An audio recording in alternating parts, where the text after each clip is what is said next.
What's up, everybody, and welcome back to my studio. I'm Joseph, and you're you. Let me start this video by saying the editing started to go a little long, so I'm going to break it down into a few parts. This will be part 1. So let's get into it.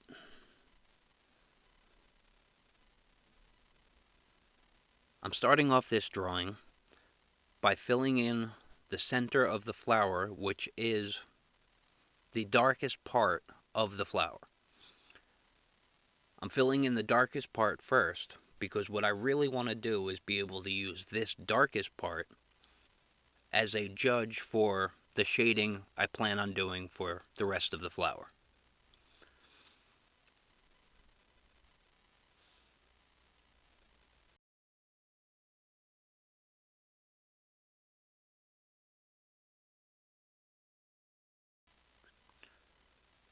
Once I have that darkest part filled in, I'm going to then go in and start using my shadows. I'm adding the shadows as I see them in the reference photo, which I am looking at quite a lot. And as I add the shadows, I'm using the reference photo to realign and readjust the petals of the flower as I go.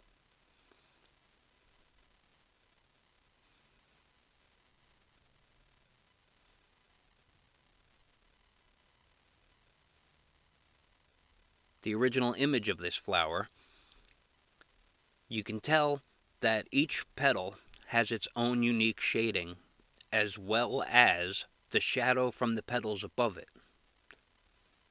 So almost every petal on this flower has its own shading requirements. Some are going to be lighter, some are going to be darker.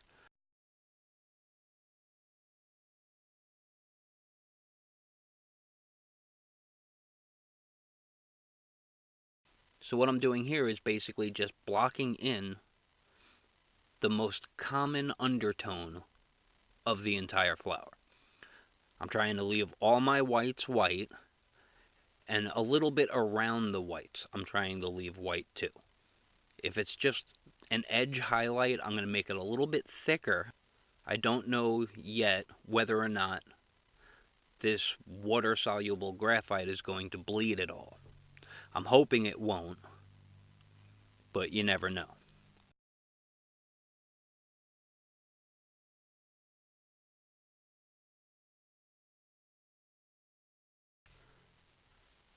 This is the first time I'm using the Aquarelle Water-soluble Graphites, and because of that, I don't really know how they're going to act.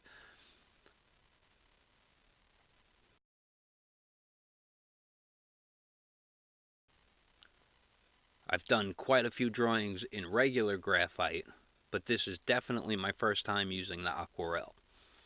So, it should be interesting.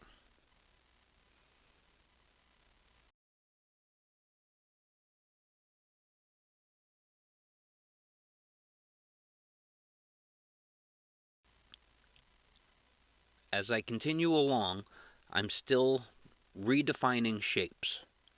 I'll continue doing this throughout the entire laying in of my mid-tone color, or lightest tone color, most likely. I'm going back and forth between the HB pencil and the 2B pencil. And because of this, I should never go too dark at first. And you kind of want to do that when you're working with graphites. You know, you want your lights light and your darks dark, but you don't want to go too dark too fast, because that can cause some serious problems later on.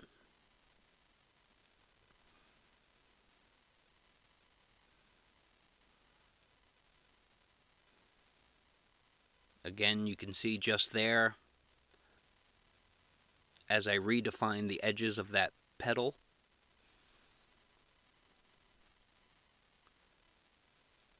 and I'm trying to pay attention to which parts are supposed to be the shading of the petal itself and which parts are being the shadow.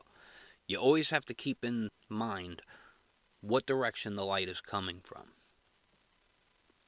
In this photograph that I am using as my reference photo, the light is coming from the top left, basically.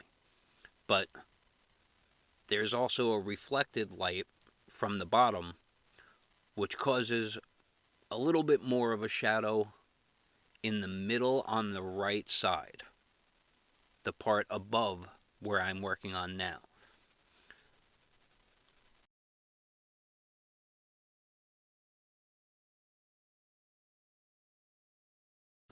Those parts of the flower are pretty much just as dark as that center piece.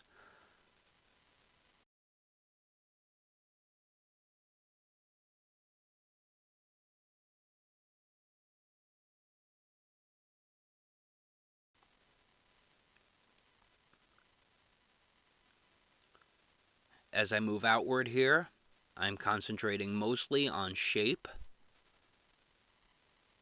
and my composition, and not really keying in on any details or overall darkness just yet.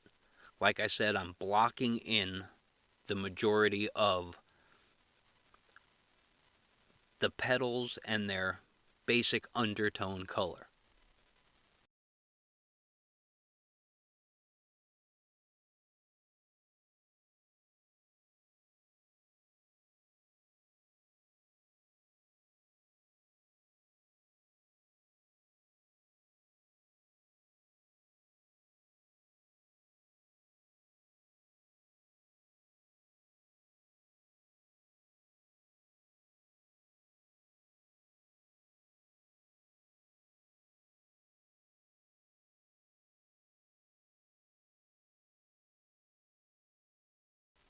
Here I'm just giving a quick erase to see actually how well they erase, because I hadn't had to do it yet. And they actually erase pretty good. They erase just like a graphite pencil would. But they do tend to leave a tiny bit of a stain on the paper.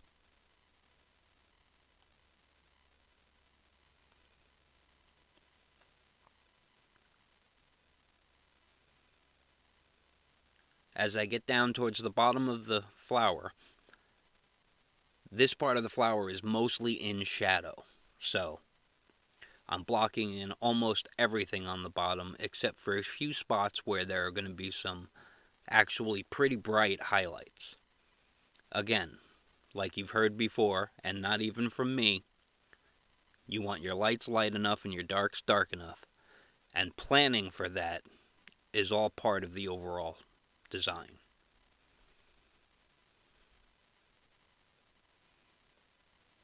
Again, redefining and moving around of petals.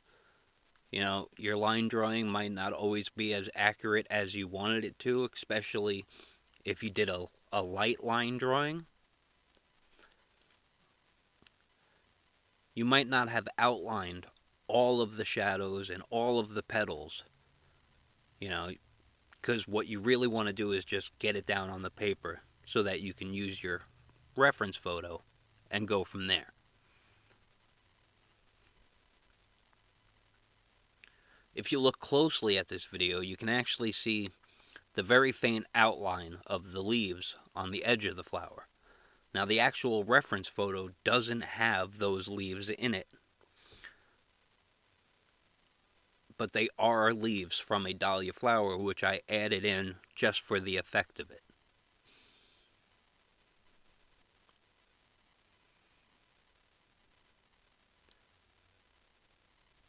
As I move towards the more well-lit part of the flower, the brightly colored highlights on those, I'm trying to be extra careful in saving them.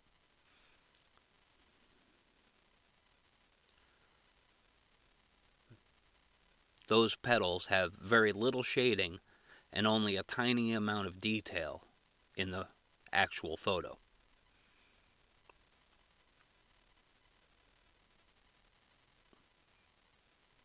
I'm trying to keep a very light hand and not put down even my base coat too thickly. I want it to just barely cover the paper, so that when I blend it with the water in a brush, it'll pick some of that light color up and make it even lighter in tone. When I do my dark areas, I'll put down a little extra graphite onto the paper, and hopefully the amount that gets picked up will be negated or at least negligible.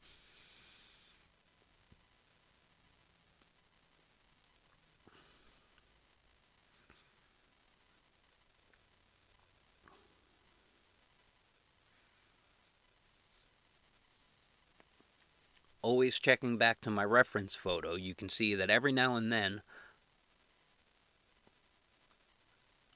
I'll almost recreate an entire petal that wasn't actually in my line drawing. As I said before, your line drawing doesn't have to be perfectly accurate when you put it on the paper. You want it to be just accurate enough that you have your starting point.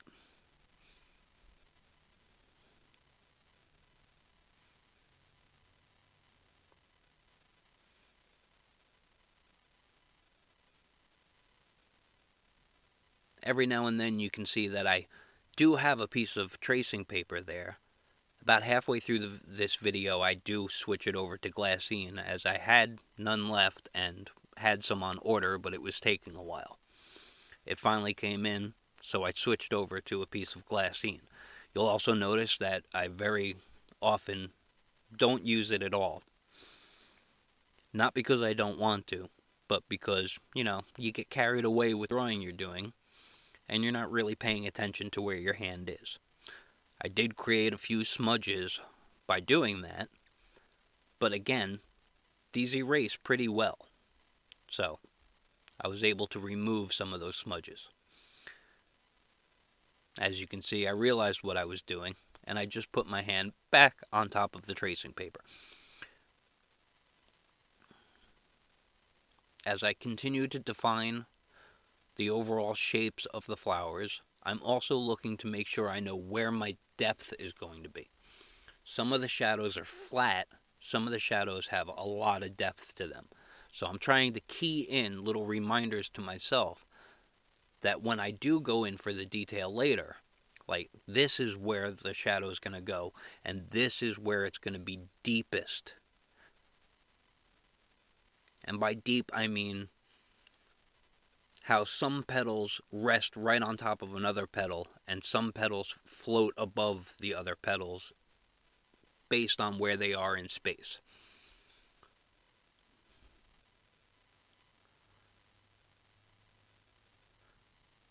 You'll also see that every now and then I redefine an edge of a shadow or an edge of a petal, because the shadow that's going to be underneath that petal is going to be deeper, and that's the reminder I'm giving myself.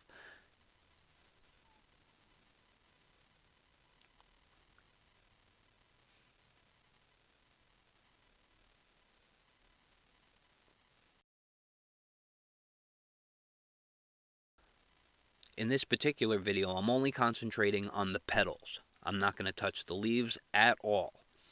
The leaves I'm going to leave for last, because while the center of the flower is probably one of the darkest spots on the flower, the leaves themselves, in a black and white picture, they are mostly that same darkness or darker.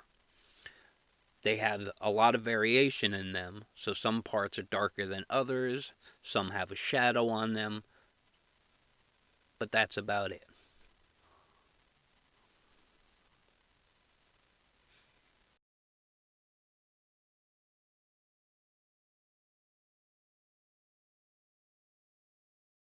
So I hope you enjoyed watching this video. I hope you found it interesting and maybe a little educational.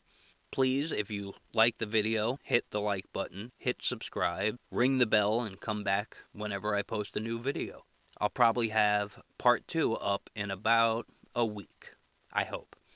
So, I'll see you then.